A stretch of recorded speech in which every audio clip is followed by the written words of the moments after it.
பிஸ்மில்லாஹ் ரஹ்மான் ரஹீம். கண்ணியமிக்க சகோதர சகோதரிகளே, அல்லாஹ்வின் நல்லடியார்களே, அஸ்ஸலாமு அலைக்கும் வரஹ்மத்துல்லாஹி வபரகாத்துஹு.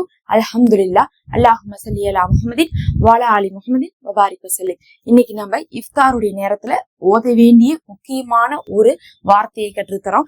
நம்மளுடைய எவ்வளவோ பாவங்களின் காரணமாக நம்ம பாத்தீங்கன்னா கஷ்டப்பட்டு கொண்டுதான் இருக்கிறோம். இம்மையிலும் கஷ்டப்பட்டு கொண்டு இருக்கோம். அல்லாஹ் தான் காப்பாத்தணும். மறுமையில எப்படி நிலைமை இருக்கும்னு தெரியாது.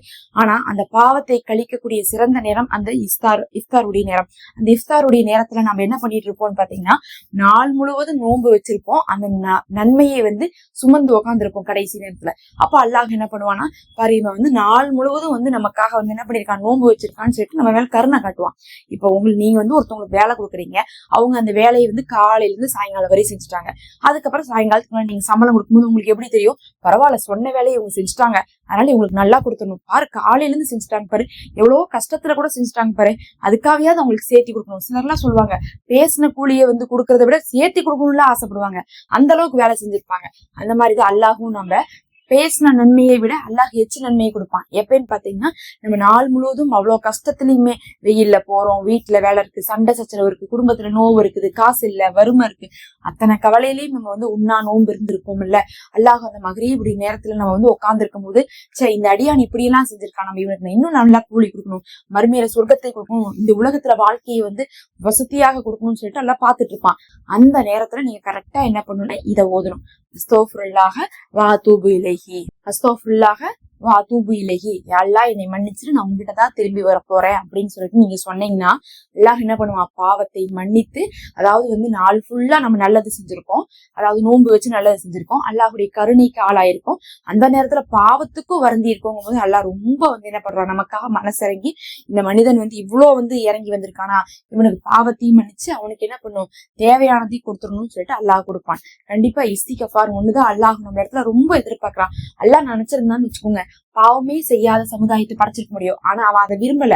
பாவமே செய்யாத சமுதாயம் எப்படி ஒரு ஒழுக்கமான சமுதாயம் நம்ம கண்டுபிடிக்க முடியும்? அவங்க விருப்பத்துக்கு இருந்து அதுல இருந்து பாவத்தை தடுத்தா மட்டும்தான் நம்ம ஒரு ஒழுக்கமான சமுதாயம் கண்டுபிடிக்க முடியும் சொல்லிட்டு அல்லாஹ் என்ன பண்றான், மனிதனுக்கு சாய்ஸ் கொடுத்துறான். நீ நல்லதும் செய், கெட்டதும் செய், உன்னோட சாய்ஸ்.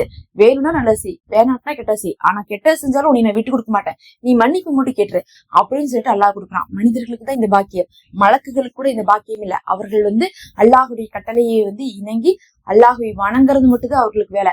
அவங்க இஷ்டத்துக்கு அவங்க பாவம் கூட செய்ய முடியாது. ஆனா மனிதனுக்கு அல்லாஹும் பாவம் செய்யறதுக்கும் உரிமை கொடுத்து, அந்த பாவம் மன்னிப்பு கேட்கறதுக்கும் உரிமை கொடுத்து, அளவு மீறி பாவம் செஞ்சிருந்தாலும், வரம்பு மீறி போயிருந்தாலும் நான் உங்களை மன்னிக்கிறேன், நீங்க நம்பிக்கையை தளராதீங்க, எங்கிட்ட என்ன பண்ணுங்க, மன்னிப்பு கேளுங்கன்னு அல்லாஹ் சொல்றான். குர்ஆன்ல அந்த வார்த்தையை அல்லாஹ் சொல்லியே காட்டுறான். நீங்க வரம்பு மீறினா என்ன அர்த்தம், ஒரு லிமிட் இருக்கு உனக்குலாம், அந்த லிமிட்டை மீறி நீ போயிட்ட அப்படின்லாம் நம்ம சொல்லுவோம்ல, அந்த மாதிரி லிமிட்டை மீறி பாவம் செஞ்சா கூட அல்லாஹ் என்ன பண்றான், கவலைப்படாதீங்க, நான் மன்னிக்கிறேன், நீங்க நம்பிக்கையை விடாதீங்க, நீங்க என்ன லா தக்னத்தும் மிர் ரஹ்மத்தில்லா, அல்லாஹுடைய ரஹ்மத்தின் மீது நீங்க நம்பிக்கை இழந்து விடாதீங்க அப்படின்னு அல்லாஹ் சொல்றான். இதெல்லாம் யார் சொல்லுவா, நீங்களே சொல்லுங்க. இப்போ உங்களுடைய குடும்பத்தினர் இருக்காங்க, உங்க சொந்தக்காரங்கன்னே வச்சுப்போம், உங்க சொந்தக்காரங்க உங்க விஷயத்துல ரொம்ப அநியாயமா நடந்துட்டாங்க, அதுக்கப்புறம் கொஞ்ச நாள் கழிச்சு வருந்திடுறாங்க, பாவம் அவங்க புரிஞ்சுக்கிறாங்க, தெரியாம பண்ணிட்டேன், உங்கள்கிட்ட மன்னிப்பு கேட்கறாங்க, ரொம்ப உணர்ந்துதான் கேட்கறாங்க, நான் தெரியாம பண்ணிட்டேன் மன்னிச்சிருன்ட்டு. ஆனா நீங்க அவங்கனால ஆல்ரெடி பாதிக்கப்பட்டிருப்பீங்க, ரொம்ப பாதிக்கப்பட்டிருப்பீங்க. இன்னும் சொல்லப்போனா அந்த நிலைமையில இருந்து நீங்க மீண்டு கூட வராம இருப்பீங்க. நீங்க என்ன சொல்வீங்க, பரவாயில்ல நீ தானே விட்டுரு அப்படின்னு நீங்க சொல்லுவீங்களா?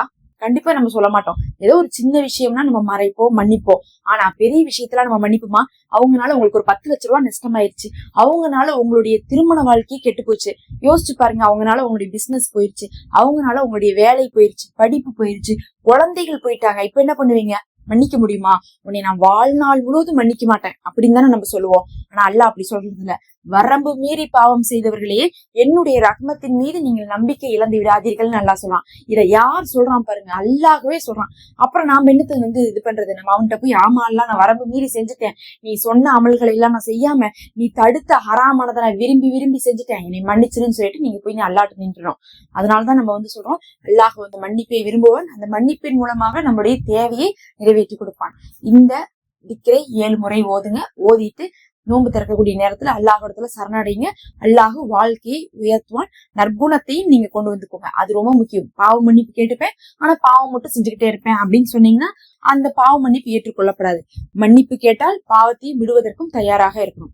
அல்லாஹ் உங்களுக்கு சிறந்ததையே கொடுப்பானாக. மறக்காம சப்ஸ்கிரைப் பண்ணிக்கோங்க. நம்ம சேனல்ல மெம்பர்ஷிப் இருக்கு, ஹதியாவா ஜாயின் பண்ணிக்கோங்க.